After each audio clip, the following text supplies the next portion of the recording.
C'était le 10 février dernier. Abdelaziz Bouteflika faisait savoir qu'il comptait briguer un 5e mandat de président. Il a alors 81 ans. Et pourtant, l'homme est affaibli depuis 2013. Victime d'un accident vasculaire cérébral, il n'apparaît quasiment plus en public, ce qui alimente alors plus que jamais les spéculations sur son état de santé réel et sa capacité à gouverner. Rien à voir avec le jeune homme fringant et hyperactif des années 60. Il n'a que 25 ans quand il devient ministre, la guerre d'Algérie vient de s'achever et le jeune Bouteflika commence à gravir les échelons du pouvoir. Ministre des Affaires étrangères de 1963 à 1979, il tisse un réseau de soutien avec les autres dirigeants arabes, faisant de l'Algérie un des leaders du tiers-monde. En interne, il fait longtemps figure de dauphin du chef de l'État Houari Boumedienne. Mais à la mort du président Boumedienne, Bouteflika est écarté de la succession. Il s'exile pendant plusieurs années à Dubaï et à Genève.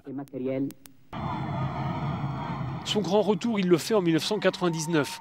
L'armée en fait son candidat à la présidentielle. Un scrutin que Bouteflika remporte au premier tour avec plus de 70% des suffrages. Son défi, c'est alors de rétablir la paix dans un pays traumatisé par les années de guerre civile. 200 000 morts en 10 ans, selon les bilans officiels. Il lance la Concorde civile, un processus visant à amnistier les islamistes en échange de leur reddition et de l'abandon de la violence.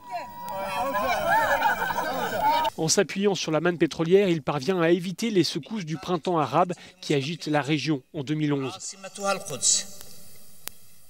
Il s'accroche au pouvoir, modifiant la Constitution, se faisant réélire à plusieurs reprises en 2009 puis en 2014.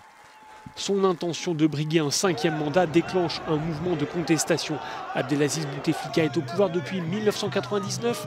Un tiers de la population, les moins de 20 ans, n'ont connu que lui à la tête du pays. Ils aspirent à un changement, changer de président, mais aussi en finir avec tout un régime accusé de corruption et de népotisme.